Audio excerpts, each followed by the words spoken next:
So I don't want to say this twice, and then I don't want people complaining afterwards like there's new stuff on there. There's nothing new. Here's what you got to know. Why are we, guys, it's your turn. You're going to want to hear this.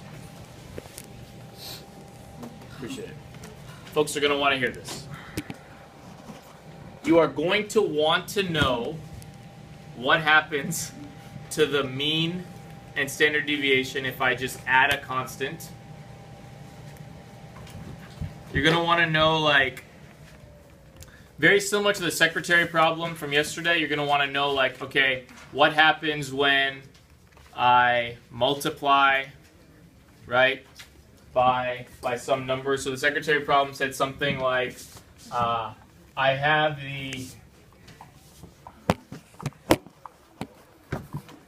I know that the expected value for the secretary is something, and then I know that the sales are something, and then it told me that the secretary has a wage of $9 and the sales has a wage of $12. So you would have wanted to do something like 9 times the secretary plus 12 times the sales.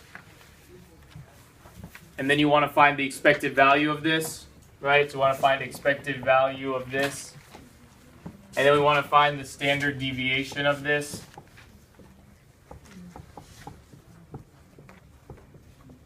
Right, so this, of course, is just 9 times the expected value of the secretary plus 12 times the expected value of the sales.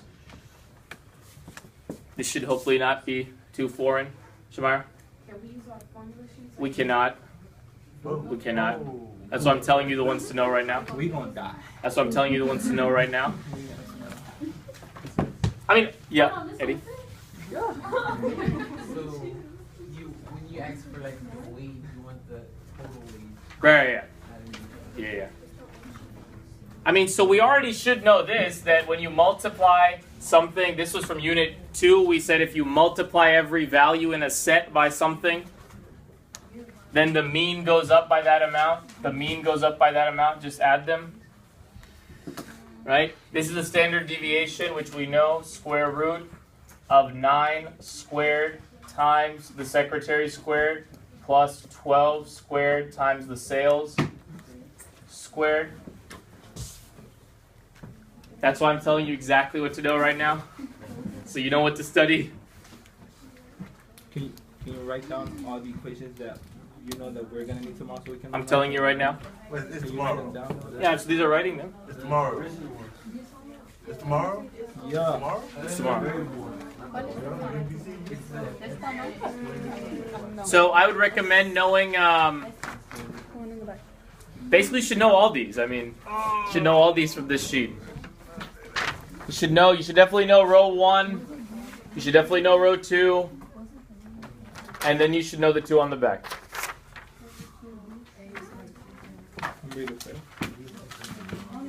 But don't think of it as memorizing the formulas. That's where it gets hard, when you try to memorize all these formulas. We should be paying attention, guys. Don't think about it as memorizing formulas. That's going to be too hard, and it's not worth it. Think about it as this. If I multiply the data by something, the mean goes up by what I multiply by. The mean goes up by what I multiply by. And then I'm just adding them together. That's it. Like, I think that's like a much more logical way of thinking about it. I think they get it. Don't try to memorize the first equation that says like, so the first equation says this. This is just saying that I take whatever the mean is and I multiply it by the number. Like, that's just like something we know. We don't need to we don't need to remember the equation. It doesn't make sense. Just know that. Just know that the standard deviation plus a constant is the same as just the standard deviation. That if you add a constant, it doesn't affect the standard deviation. There's no need to memorize this. This is something we know, right? We know that we know how to find expected value on the calculator, plugging things into the list, using the frequency. I would, but I don't have a calculator. That much we should do. We should be able to say, well, how do we do? We know how to do this, right? So there was a problem on the homework that I passed back on the problem set that was about like 43 times the number of rupees minus like the bike or something, or plus the bike. I don't remember what the problem was. You guys see this problem number 9, I think? what is it? No, problem number 1 on the short answer. All right, it says the price is 43 times S plus B equals the price. You guys see that number 9? Oh, sorry, number 1. I can see number 9. Number 1, short answer. If you got that question right, like that's a really indicative question of what's going to be on tomorrow. Number 1. Something like number 2, part A on the short answer is really good. Number 2, part A is very good. Right?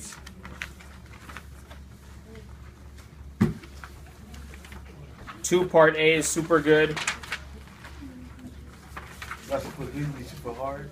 Say that again? That's super good, you mean super hard?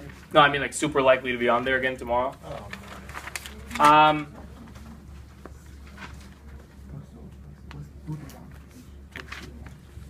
Number 2, multiple choice, really good question.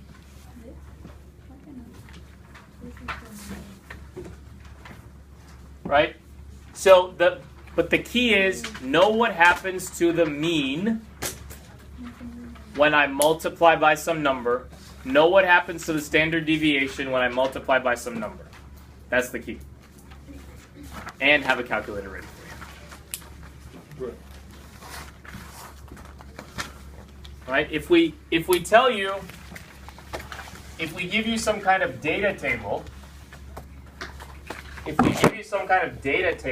kind of like the problem you're turning in today. Right. If we give you some kind of data table like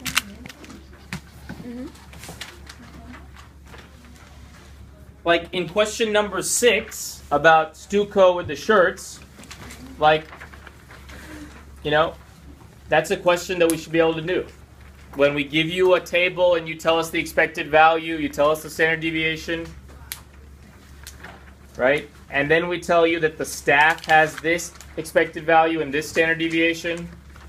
And then we tell you in part C that the staff pays $5. So this would be the expected value of $5 times the staff plus the students pay $10 times the students. The key is setting it up correctly. Once you have this, the problem is doable. Because then we're just saying, well, expected value of the staff times 5 plus 10 times expected value of the students. This we can get from the table with our calculator. This they told us. Then it would be standard